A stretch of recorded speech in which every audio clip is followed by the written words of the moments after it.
ठीक है भाई, फिज़िक्स में कल हमने पढ़ा था वॉल्यूम। क्या होता है वॉल्यूम? कोई भी चीज़ लंबाई में, चौड़ाई में और ऊंचाई में जो जगह घेरती है उसे हम क्या बोलते हैं? वॉल्यूम। और वॉल्यूम को नापते कैसे हैं? पहले लेंथ निकालते हैं, फिर चौड़ाई निकालते हैं, फिर ऊंचाई निकालते हैं और तीनों को आपस में मल्टीप्लाई करते हैं। और उसका जो यूनिट होता है वो क्या होता है? अगर आप सेंटीमीटर में नाप रहे हैं तो सेंटीमीटर क्यूब होगा, अगर आप मीटर में नाप रहे हैं तो मीटर क्यूब, इंच में नाप रहे हैं तो इंच क्यूब। आज हम वॉल्यूम के बारे में कुछ और चीज़ें भी पढ़ेंगे, ठीक है? जो ज्योमेट्रिकल शेप होते हैं उनके वॉल्यूम। कल मैंने आपको बताया था क्यूब का वॉल्यूम। क्यूब का मतलब जिसकी लंबाई हो, चौड़ाई हो, ऊंचाई हो। अच्छा, एक होता है परफेक्ट क्यूब। परफेक्ट क्यूब का मतलब जितनी लंबाई है उतनी चौड़ाई है और उतनी ऊंचाई है। जैसे आपके यहाँ लीडो का छक्का होता है, जैसे आपके यहाँ लीडो का छक्का होता है, उसकी लंबाई, चौड़ाई और ऊंचाई सब क्या है? बराबर है। तो ये तो कहलाता है परफेक्ट क्यूब। क्या है? Perfect cube. अच्छा, इसी तरीके से कुछ चीज़ें ऐसी नहीं होती कि वो परफेक्ट क्यूब होती हैं। उनकी लंबाई कुछ और होती है, चौड़ाई कुछ और होती है और ऊंचाई भी कुछ और होती है। जैसे कार्टन होते हैं हमारे पास मुख्तलिफ़ चीज़ों के, सही है? अब इसमें जो है वो लंबाई, चौड़ाई और ऊंचाई सब एक जैसी नहीं है। तो ये क्यूबाइड कहलाता है। क्या कहलाता है? या क्यूबाइड ऑब्जेक्ट हैं ये। इसका भी फार्मूला वही है कि पहले लेंथ को, चौड़ाई को और ऊंचाई को, h को, तीनों को आपस में मल्टीप्लाई करेंगे तो भी क्या आ जाएगा? वॉल्यूम हो जाएगा। तो ये तो बिल्कुल वाज़ेह लंबाई, चौड़ाई, ऊंचाई दिखाई दे रही है। लेकिन कुछ चीज़ें ऐसी नहीं होती हैं। कुछ चीज़ें सिलेंडर की तरह होती हैं। सिलेंडर जैसे आपके यहाँ गिलास है पानी का, सही है? इसकी यहाँ गोलाई भी है, गोलाई है उसमें। अब उसके अंदर कितनी जगह, वॉल्यूम क्या है उसका, उसमें जो पानी डाल रहे हैं वो कितना पानी है, तो इसका वॉल्यूम कैसे निकालते हैं? इस टाइप के ऑब्जेक्ट को बोलते हैं सिलेंडर। पता नहीं स्पेलिंग क्या है, SA है मेरा ख्याल, सही है? सिलेंडर नहीं, CY है, साइलेंडर, ये है सिलेंडर। तो इसका वॉल्यूम निकालने के लिए आप दरअसल क्या करते हैं, ये जो इसकी गोलाई का जो रेडियस है, गोलाई का रेडियस समझते हैं? वो जो गोलाई है सेंटर से लेके कोने तक का जो फासला है उसे क्या बोलते हैं? रेडियस। वो R है। और ये इसका L है। L का मतलब इसकी हाइट, H मान लो या तो इसका जो वॉल्यूम होता है वो होता है पाई R² इंटू L या H।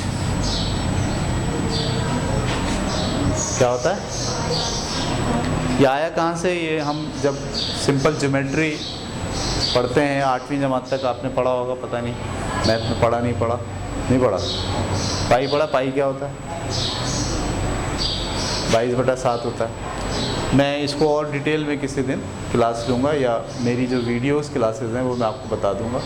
उसमें ये डिफ़ाइन किया है कि कैसे इसको, इसका जो स्क्वायर वॉल्यूम है वो पाई R² इंटू H कैसे होता है। इसमें पाई किसको शो करता है? 22/7 को। R किसको शो करता है?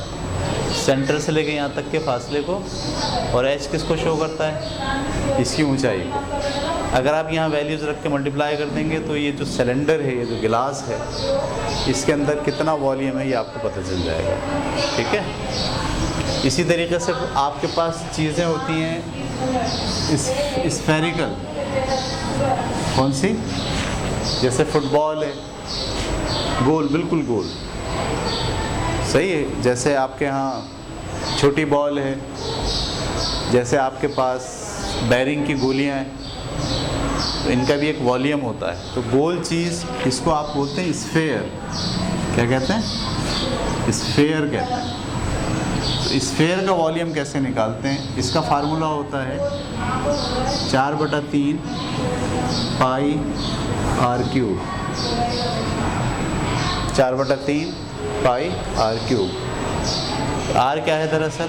सेंटर से लेके बैरूनी दीवार तक का जो फासला है उसे क्या कहते हैं आप?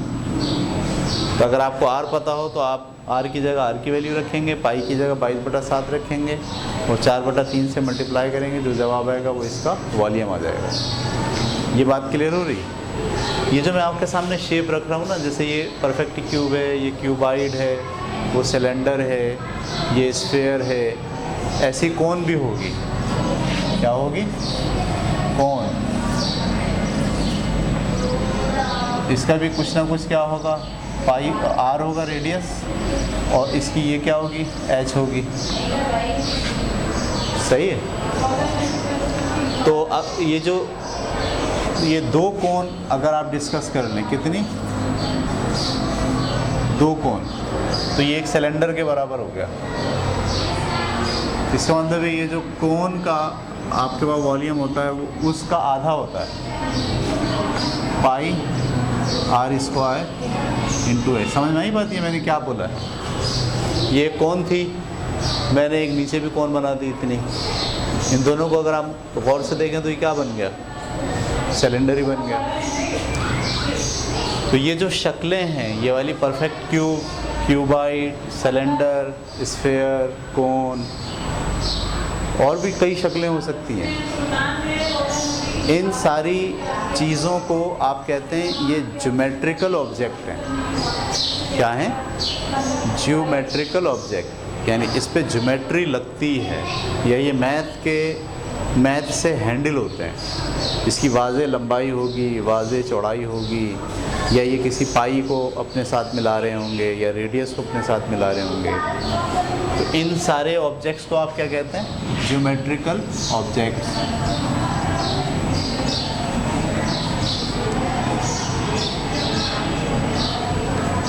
और इन सब के लिए मैथ के फार्मूले होते हैं। सिलेंडर के लिए, वॉल्यूम के लिए मैथ का अलग फार्मूला है, स्फेयर के वॉल्यूम के लिए मैथ का अलग फार्मूला है, क्यूबाइड के लिए और परफेक्ट स्क्वायर क्यूब के लिए तो एक ही फार्मूला है। अच्छा, जो आपके पास कोन है उसके लिए अलग फार्मूला है। सही है। इसमें और भी चीज़ें होती हैं बहुत सारी शक्लों में। जैसे मिसाल के तौर पर टेट्राहेड्रल होता है। क्या होता है? टेट्राहेड्रल। टेट्राहेड्रल का मतलब समझते हैं आप?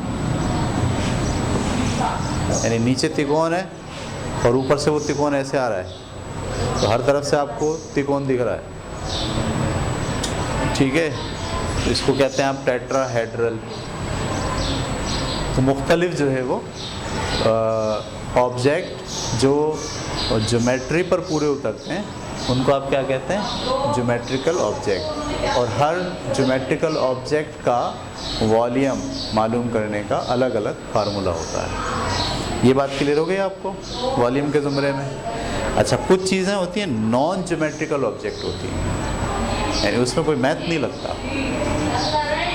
लगता तो है लेकिन वो बहुत एडवांस मैथ लगता है, कॉमन मैथ नहीं लगा सकते। जैसे टेढ़ा मेढ़ा पत्थर,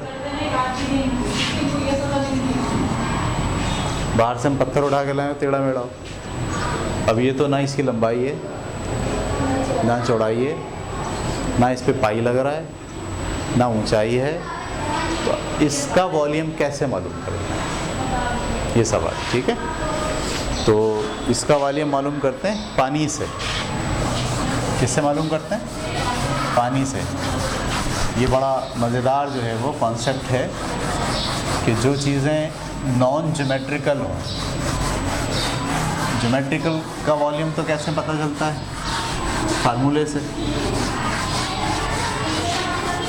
लेकिन जो चीज़ें नॉन ज्योमेट्रिकल हैं, ऐसे टेढ़ी मेढ़ी चीज़, उसका वॉल्यूम आप पानी के ज़रिए मालूम कर सकते हैं। एक बड़ा सा बर्तन ले लें, इसमें पानी भर लें। इस बर्तन में पहले से निशान लगे होने चाहिए जो आपको बता रहे हो कि इसके अंदर जो पानी है वो कितना है। तो यहाँ तक पानी भरा तो ये 10 सेंटीमीटर क्यूब आ गया। यहाँ तक पानी भरा तो 20 सेंटीमीटर क्यूब आ गया, यहाँ तक पानी भरा तो 30 सेंटीमीटर क्यूब आ गया, यहाँ तक पानी भरा तो इस तरह से आपको पहले से पता हो। तो इसमें पानी भर दें आप, ठीक है। और ये वाला पत्थर इसमें डाल दें जो टेढ़ा मेढ़ा है। तो जो पत्थर जब आप इसमें डालेंगे तो ये पत्थर जाके अपनी जगह घेरेगा, जितनी जगह ये घेरेगा उतना पानी ऊंचा हो जाएगा। इसको निकाल दो तो पानी नीचे होगा, इसको डाल दो पानी ऊपर हो जाएगा। जो पानी ऊपर हुआ है वो क्यों हुआ है? क्योंकि अब इसकी भी जगह आ गई। पहले सिर्फ कौन जगह घेर रहा था? पानी। और अब कौन जगह घेर रहा है? पानी भी और पत्थर भी। तो पहले वाली जगह में से, पहले वाली जगह को बाद वाली जगह में से निकाल दीजिए। यानी हमने जब पानी रखा था तो फर्स्ट करो ये 40 था, क्या था? जैसे हमने इसको डाला पानी ऊंचा हो गए 53 पे आ गया। कहाँ आ गया? इसका मतलब ये है कि ये 40 था, ये 53 हो गया, तो इसका वॉल्यूम कितना होगा? इसका वॉल्यूम 13 होगा। ये बात समझ में आ रही है आपको? तो जो टेढ़ी मेढ़ी चीज़ें होती हैं सॉलिड में तो कर लेंगे, आप लिक्विड में कैसे करेंगे वॉल्यूम? लिक्विड का वॉल्यूम तो बहुत आसान है मालूम करना। कैसे? उसको जो पहले से बर्तन जिस पे निशान लगे हैं उसमें डाल दो, वो कितना ऊंचा है वो वैसे ही बता देगा। तो लिक्विड का वॉल्यूम मालूम करना तो बहुत आसान है। अभी हम जब दूध खरीदने जाते हैं तो वो भी हमें नाप के देता है ना दूध, वो वॉल्यूम होता है उसके अंदर नापने वाला।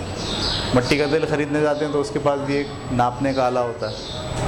तो लिक्विड के वॉल्यूम तो आप नापने वाले आले होते हैं उनसे मालूम कर सकते हैं। शीशे के ऐसे सिलेंडर भी होते हैं, प्लास्टिक के ऐसे बर्तन भी होते हैं जिसमें निशान लगे हुए होते हैं। तो लिक्विड का वॉल्यूम मालूम करना तो बहुत आसान है। ज्योमेट्रिकल ऑब्जेक्ट का वॉल्यूम मालूम करना फार्मूलों से होता है। नॉन ज्योमेट्रिकल ऑब्जेक्ट जो सॉलिड हो उसका वॉल्यूम कैसे मालूम करते हैं? उसको पानी में डुबो के मालूम करते हैं। पहले जब बग़ैर डूबे हुए देख लेते हैं पानी कितना है, फिर उसमें वो ऑब्जेक्ट डालते हैं तो वो वॉल्यूम बढ़ जाता है क्योंकि उसका भी शामिल हो गया, तो वो पानी की सतह ऊपर आ जाती है। हम देखते हैं कितना बढ़ गया, पता चला पहले 40 था, अब कितना हो गया 53।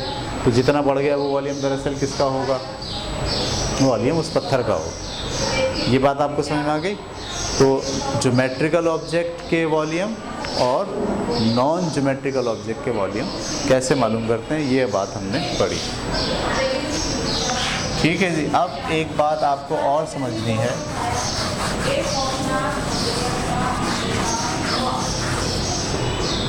जो वॉल्यूम है, मैं एक आपके सामने बर्तन बना रहा हूँ। ये बर्तन बिल्कुल छक्के की तरह है, इसकी लंबाई भी 1 सेंटीमीटर है, चौड़ाई भी 1 सेंटीमीटर है और ऊंचाई भी 1 सेंटीमीटर है। ऐसा बर्तन है। इसमें जब हम पानी डालेंगे तो जो पानी जगह घेरेगा वो कितनी जगह घेरेगा? उसका वॉल्यूम कितना होगा? 1 सेंटीमीटर क्यूब। क्योंकि लंबाई भी इसकी क्या है? 1 सेंटीमीटर, चौड़ाई भी क्या है और ऊंचाई भी क्या है? तो इसका वॉल्यूम क्या बनेगा? 1 centimetre multiply by 1 centimetre multiply by 1 centimetre. तो ये मिलके क्या हो जाएंगे? 1 एकम 1 1 एकम 1 1 सेंटीमीटर क्यूब। मैंने आपको कल की क्लास में बताया था, इसी को आप क्या कहते हैं? Unit volume. क्या कहते हैं? यूनिट। जबकि आप नाप किस में रहे हो? सेंटीमीटर में। अगर आप नाप रहे होंगे मीटर में तो उसका यूनिट वॉल्यूम क्या होगा? 1 मीटर क्यूब। जब मैं बोल रहा हूँ 1 मीटर क्यूब, आपके जहन में तस्वीर आ रही है? 1 मीटर लंबा, 1 मीटर चौड़ा और 1 मीटर ऊंचा एक डब्बा है, उसके अंदर जो जगह घिरी हुई होगी उसे क्या बोलेंगे? 1 मीटर क्यूब। और ये भी क्या है? Unit volume. लेकिन नापा आपने किस में है? मीटर में। यहाँ पर आप किस में नाप रहे हो? ठीक है। अच्छा, 1 सेंटीमीटर क्यूब पानी जो आ रहा है, 1 सेंटीमीटर क्यूब पानी को आप कहते हैं 1 मिलीलीटर। क्या कहते हैं? 1 मिलीलीटर। सही है। जब आप लिक्विड नापते हैं, अगर आप ये खाली जगह देख रहे हैं इसमें कितना है, फर्ज करो इसमें हम आटा डाल रहे हैं, तो आटा डालेंगे तो उसको नहीं बोलेंगे 1 मिलीलीटर, आटे को बोलेंगे 1 सेंटीमीटर क्यूब वॉल्यूम है आटे का। लेकिन अगर आप इसमें लिक्विड डाल रहे हैं, मिट्टी का तेल डाल रहे हैं, पानी डाल रहे हैं, तेज़ाब डाल रहे हैं, तो अब आप उस लिक्विड के वॉल्यूम को किस में बयान करते हैं? मिलीलीटर। सेंटीमीटर क्यूब भी बोल सकते हैं और मिलीलीटर भी बोल सकते हैं। 1 मिलीलीटर पानी कितना होता है पता चल गया आपको? 1 मिलीलीटर पानी को 1 सेंटीमीटर क्यूब पानी भी कहते हैं। सेंटीमीटर क्यूब बोल लो या मिलीलीटर बोल लो, एक ही बात है। 1000 डाल दें अगर, तो इसे बोलेंगे 1 लीटर। समझ में आ रही बात आपको? 1 लीटर कितना होता है? 1 लीटर 1000 सेंटीमीटर क्यूब के बराबर होता है। यानी मैं वो बर्तन ले लूँ और उसे 1 नाप के डालूँ, दूसरा नाप के डालूँ, तीसरा नाप के डालूँ, जब मैं 1000 पहुँचूँगा तो मेरे पास कितना पानी जमा हो जाएगा? 1 लीटर। तो आप 1000 सेंटीमीटर क्यूब बोलें और इसी 1000 सेंटीमीटर क्यूब को आप कहते हैं, हाँ, 1000 सेंटीमीटर क्यूब बराबर होता है किसके? 1 लीटर के। ये वॉल्यूम सॉलिड का होगा और ये वॉल्यूम लिक्विड का होगा। समझ में आ रही बात आपको?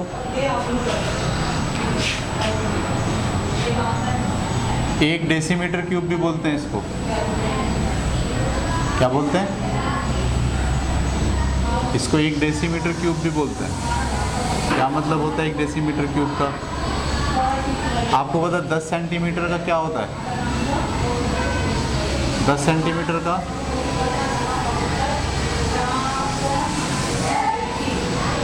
एक ऐसा बर्तन है जिसकी लंबाई भी कितनी है, चौड़ाई भी कितनी है और ऊंचाई भी कितनी है। तो 10, 250, 100, 250, 1000, ये क्या बन गया? 1000 सेंटीमीटर क्यूब। लेकिन इस 10 को आप क्या बोलते हैं? 1 डेसीमीटर भी कहते हैं। तो 1 डेसीमीटर, 1 डेसीमीटर और 1 डेसीमीटर, जब आप एक एकम एक, एक एकम एक और डेसीमीटर, डेसीमीटर, डेसीमीटर, तो ये क्या कहलाएगा? डेसीमीटर क्यूब कहलाएगा। ये आपके जहन में हर वक्त होना चाहिए कि 1 डेसीमीटर क्यूब बोलो, 1000 सेंटीमीटर क्यूब बोलो या 1 लीटर बोलो, बात एक ही है। ये दोनों कब यूज़ करेंगे? सॉलिड के लिए। और ये कब यूज़ करेंगे? लिक्विड के लिए। लिक्विड के लिए ये भी यूज़ कर सकते हैं, लिक्विड के लिए ये भी यूज़ कर सकते हैं 1 डेसीमीटर क्यूब। ये बात क्लियर हो गई आपको? अच्छा जी, अब वॉल्यूम आपको समझ में अगर आ गया है,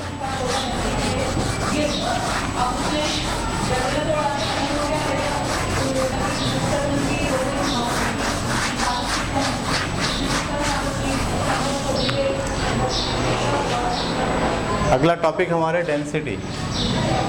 क्या है? डेंसिटी। देखें छोटे मोटे पीस होंगे ऊपर। डेंसिटी,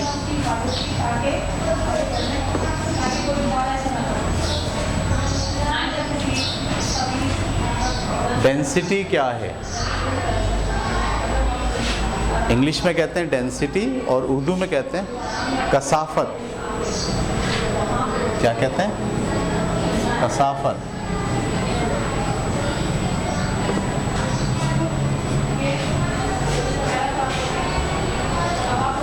ठीक है, ऑफ करें। ठीक है भाई, डेंसिटी या कसाफत ये क्या होती है? ये किसी भी चीज़ की खासियत होती है। क्या होती है? खासियत। और ये दुनिया में जितनी चीज़ें पाई जाती हैं ना, ये उसकी आइडेंटिटी होती है। क्या होती है? आइडेंटिटी का मतलब जैसे मेरी आइडेंटिटी क्या है? मेरा नाम जाहिद है और मैं आपसे कैसे मुख्तलिफ हूँ? तो हमारे फिंगरप्रिंट्स होंगे। मेरा फिंगरप्रिंट अलग होगा, आपका फिंगरप्रिंट सही है। बहुत सारी चीज़ें मिल जाएंगी लेकिन फिंगरप्रिंट कभी भी नहीं मिलेंगे। ऐसे ही दुनिया में जितनी चीज़ें आप देख रहे हैं वो खासियत के लिहाज से एक जैसी हो सकती हैं, लेकिन डेंसिटी सबकी अलग अलग है।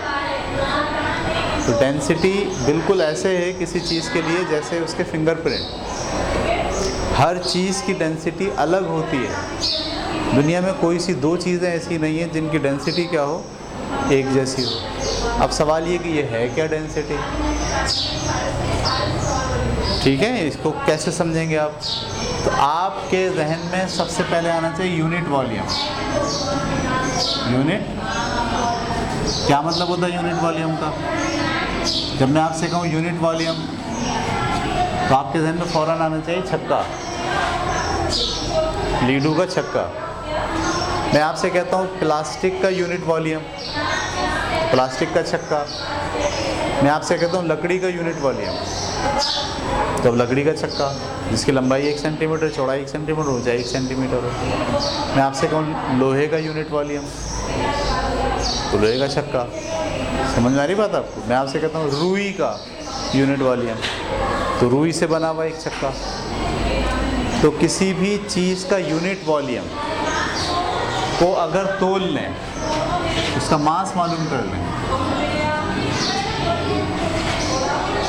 तो जो मास निकलेगा यूनिट वॉल्यूम का उसे डेंसिटी कहेंगे। किसी भी चीज़ के यूनिट वॉल्यूम का मास उसकी डेंसिटी कहलाता है।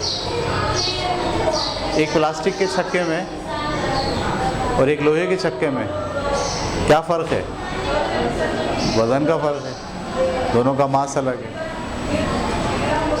सही है। कोई सी दो चीज़ें ऐसी नहीं जिनके यूनिट मास सेम हो, कोई सी दो चीज़ें दुनिया में ऐसी नहीं है। हर चीज़ का यूनिट मास, यूनिट वॉल्यूम का जब आप मास निकालेंगे तो क्या निकलेगा? अलग निकलेगा। तो हम क्या बोलेंगे डेंसिटी के बारे में? Mass of unit volume.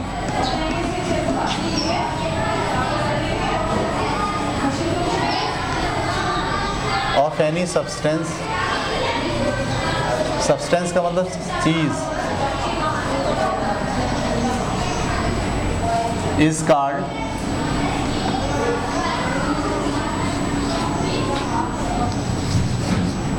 Its density.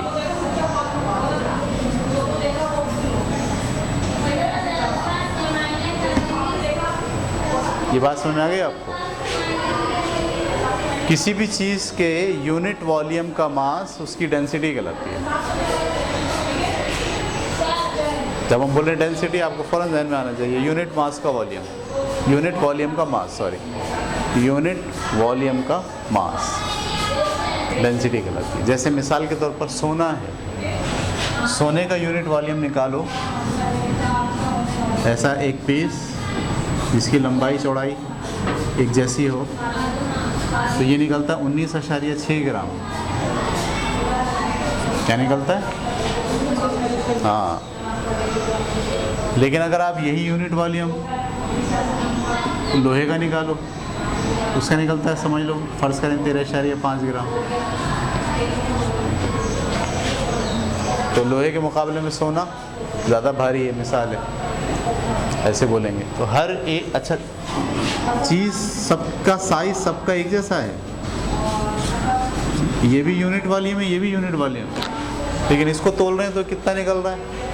19.6 ग्राम, और इसको तोल रहे हैं तो कितना निकल रहा है? 13.5 ग्राम। समझ में आ रही बात? अगर यूनिट वॉल्यूम एक बर्तन बना लें, शहद तोलें उसमें, तो उसका यूनिट वॉल्यूम का मास कुछ और निकलेगा।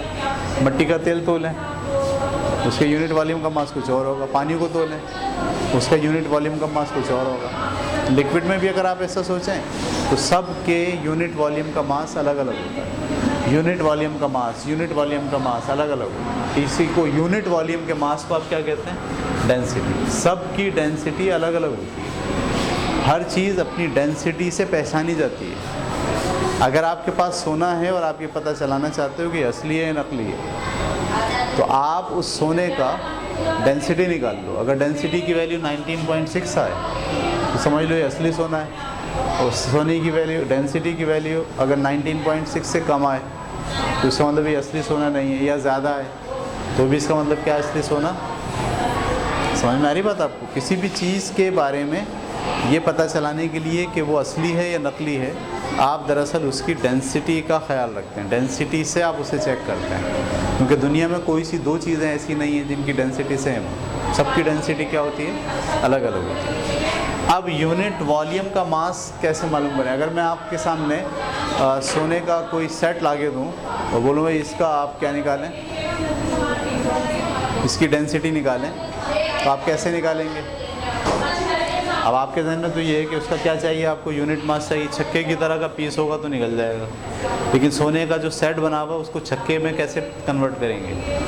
या तो पिघलाना होगा, वो तो सेट ही ख़राब हो जाएगा। तो उसके लिए हम सहारा लेते हैं मैथ का। किसका सहारा लेते हैं? मैथ का। मैथ कहता है कि अगर आप मास को वॉल्यूम से डिवाइड कर दो, मास को किससे डिवाइड कर दो? टोटल वॉल्यूम से, तो आपके पास क्या आ जाएगी? डेंसिटी। यानी जो सोने का सेट है वो आपने पहले पूरा तोल लो, उसका मास ऊपर लिख दो, फिर उसका निकालो वॉल्यूम। अब ये टेढ़ी मेढ़ी चीज़ है, इसका वॉल्यूम कैसे निकलेगा? पानी में डाल लो, पहले पानी भर लो एक जगह तक, उसमें यह डाल दो, जितना ऊंचा हो गया वो उसका क्या है? वॉल्यूम। मास ऊपर लिखो, वॉल्यूम नीचे लिखो, डिवाइड करो, पर यूनिट वॉल्यूम का मास आ जाएगा। तो ये डेंसिटी का फार्मूला। डेंसिटी कैसे मालूम करते हैं? मास ऊपर लिखते हैं और टोटल वॉल्यूम, टोटल मास ऊपर टोटल वॉल्यूम, तकसीम करने के बाद जो जवाब आता है वो उस पर यूनिट वॉल्यूम का मास आ जाता है। मास को किस में नापते हैं आप? केजी में। और वॉल्यूम को किस में नापते हैं आप? मीटर क्यूब में। लिहाजा इस डेंसिटी का जो यूनिट होता है वो KG divided by metre cube, ये होता है इसका यूनिट। यानी जब भी डेंसिटी को बयान करेंगे तो कैसे बयान करेंगे? किलोग्राम पर मीटर क्यूब। इसको ऐसे पढ़ते हैं, किलोग्राम पर मीटर क्यूब। और अगर आप किलोग्राम में थोड़ी सी चीज़ यूज़ कर रहे हैं तो आप ग्राम में ज़ाहिर करेंगे, और उसकी जो यूनिट वॉल्यूम है वो सेंटीमीटर में ज़ाहिर करेंगे। तो इसको आप यूँ भी शो कर सकते हैं, ग्राम पर सेंटीमीटर क्यूब। तो डेंसिटी का एसआई सिस्टम में जो यूनिट होता है, इंटरनेशनल सिस्टम में जब आप डेंसिटी डिस्कस करते हैं तो क्या होगा? किलोग्राम पर मीटर क्यूब। लेकिन अगर आप अपनी आसानी के लिए थोड़ी चीज़ें तोल रहे हैं तो फिर वहाँ किलोग्राम में लेने के बजाय किस में लेंगे? ग्राम में। और वॉल्यूम किस में ले रहे होंगे? मीटर के बजाय किस में लेंगे? सेंटीमीटर क्यूब में। तो अब डेंसिटी का यूनिट ये भी हो सकता है, ग्राम पर सेंटीमीटर क्यूब। डेंसिटी का ये भी यूनिट हो सकता है, किलोग्राम पर मीटर क्यूब।